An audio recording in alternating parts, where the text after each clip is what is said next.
The Holy Gospel this evening comes from St. Luke in the 16th chapter. Jesus tells the story this way.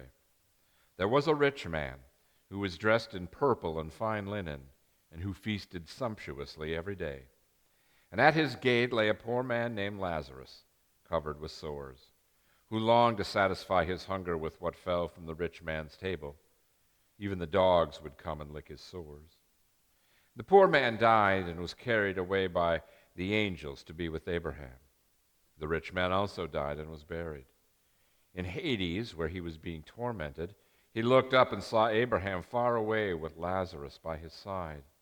He called out, "Father Abraham, have mercy on me and send Lazarus to dip the tip of his finger in water and cool my tongue, for I am in agony in these flames."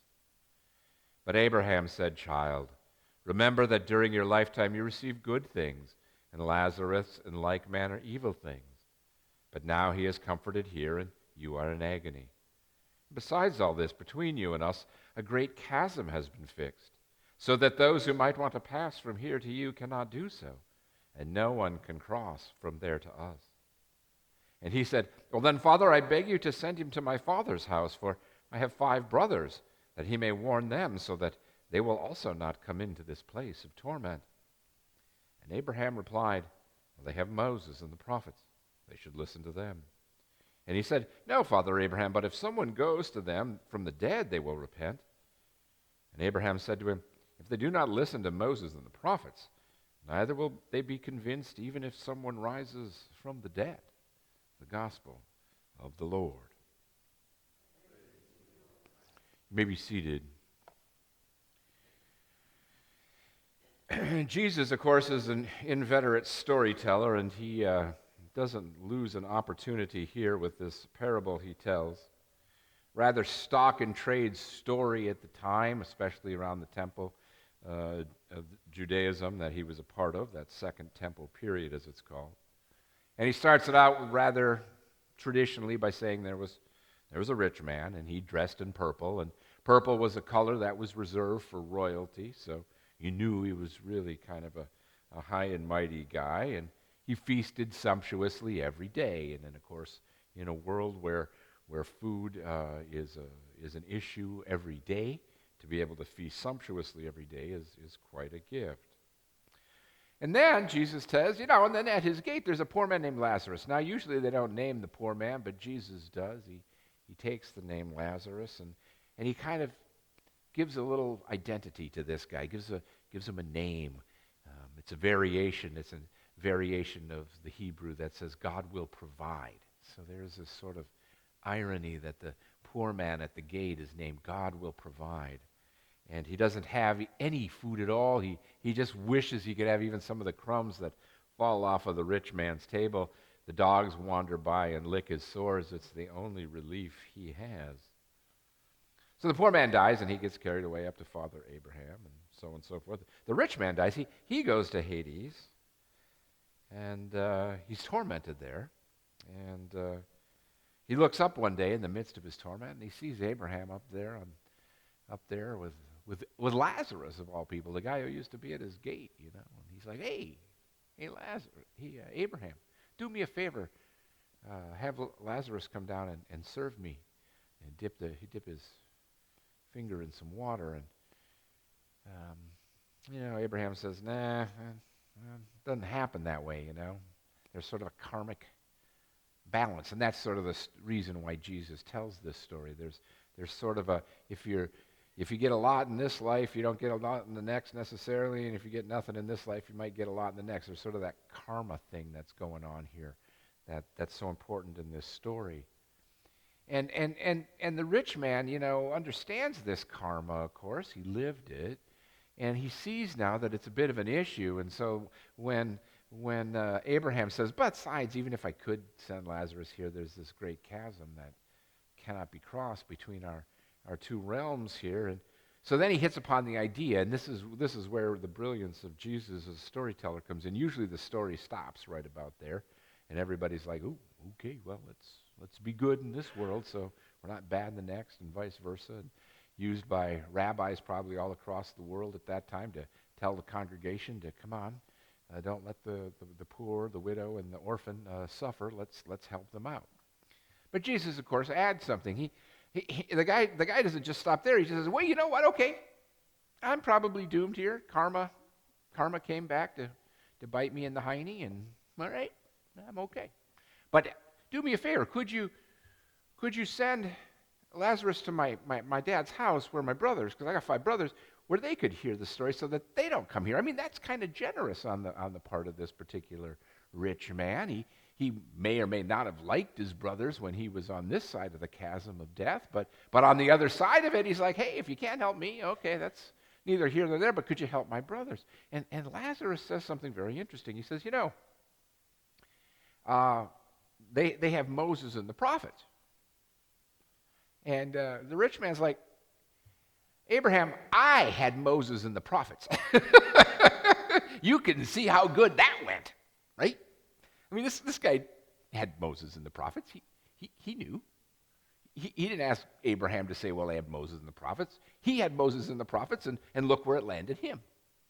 So he says, no, Moses and the prophets, those preachers, they just preach, and it goes in one ear, goes out the other. They're going to say, blah, blah, blah, let's all love each other, hug each other, and blah, blah, blah. Let's get to the important stuff, who's going to win the game. I know how this works, right? We all know that.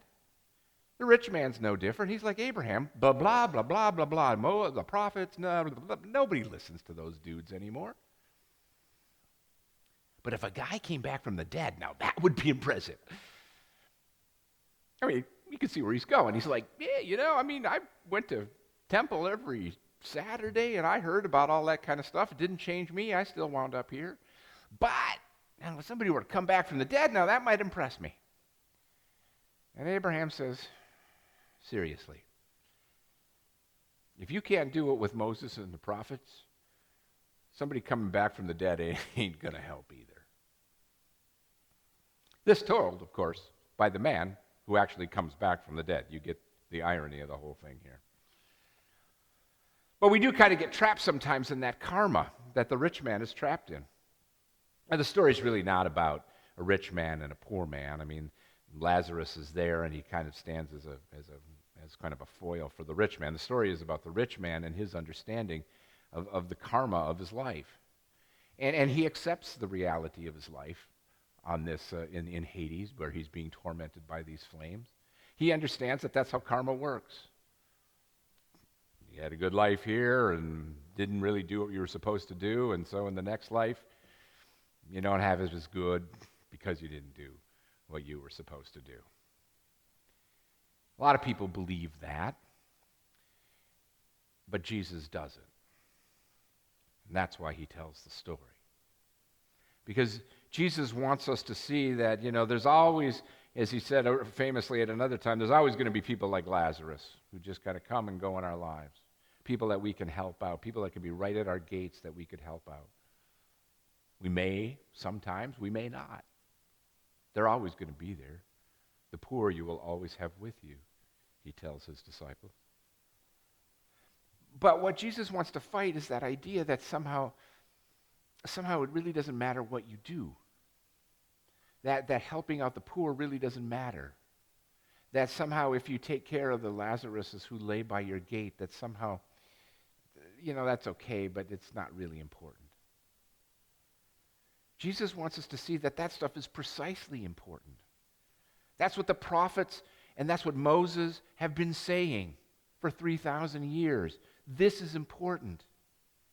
It is important not to harvest all your grain. Why? Because you don't need it? No, because the widow and the orphan and the poor need it. It is important to be able to share your first fruits. Why? Because they're the best? No, because the widow and the orphan and the poor who cannot grow or feed themselves need it.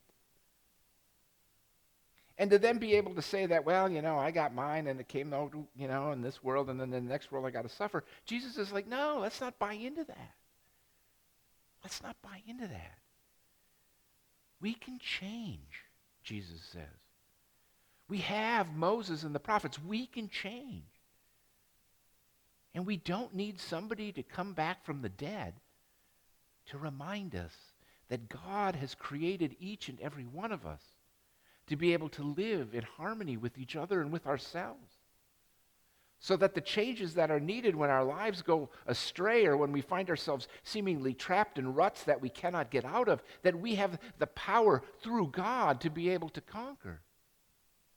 And the promise of the waters of baptism is precisely that you do not have to succumb just because you're in a rut of eternal torment. Nor do you have to succumb if you're in a rut of eternal wealth, which admittedly is a different kind of rut.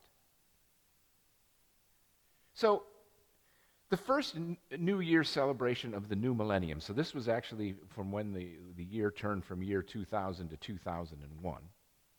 I was at a hotel outside of Minneapolis with around 10,000 of my closest friends. It was a mammoth New Year's celebration run by this huge conference center hotel place. And Chris and I were there, dressed as well as we could be dressed, and we're having a grand old time entering into this new millennium full bore. 2001 was going to be a banner year. And we were at that party because for that particular hotel, which employed over 4,000 people, the director of human resources was a friend of ours.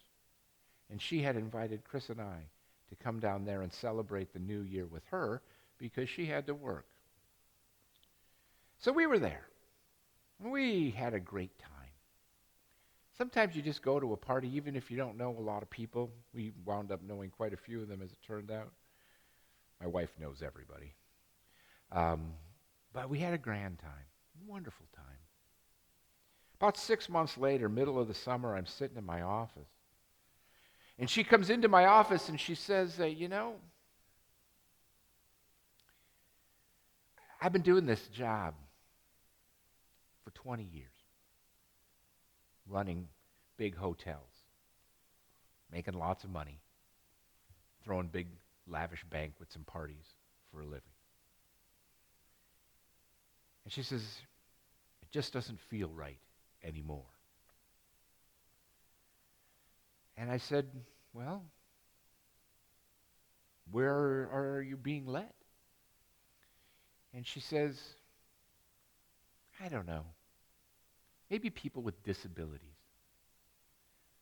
So it was the nascent days of the internet, and it took a little while to find some information, but turned out that one of Mosaic's offices up there in Minneapolis needed a director of human resources.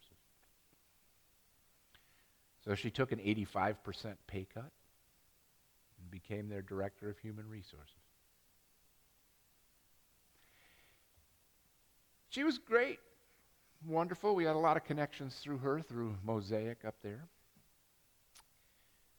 I eventually moved to North Dakota.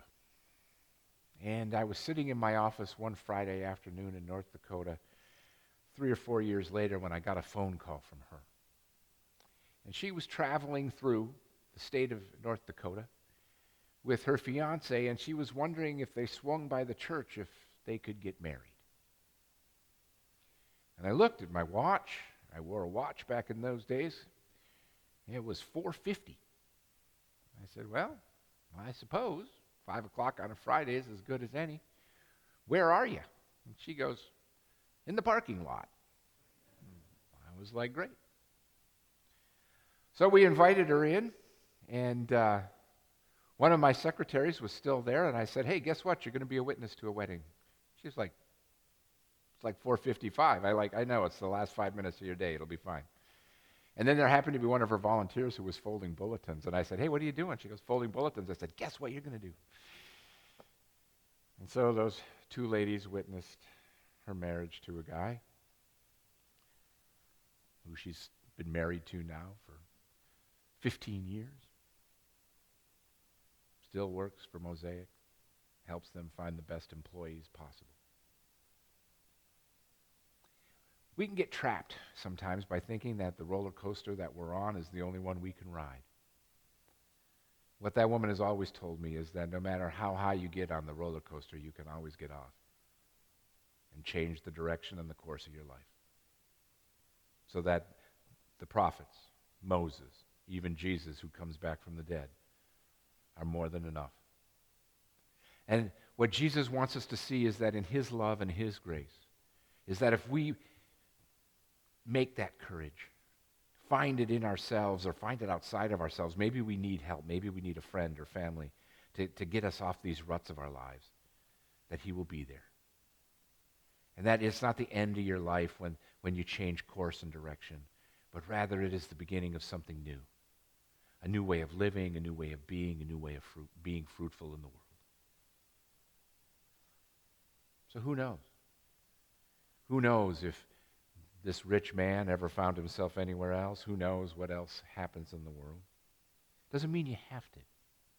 But it does mean that we have to listen and find ways that we can participate in the reality of what God wants us to do.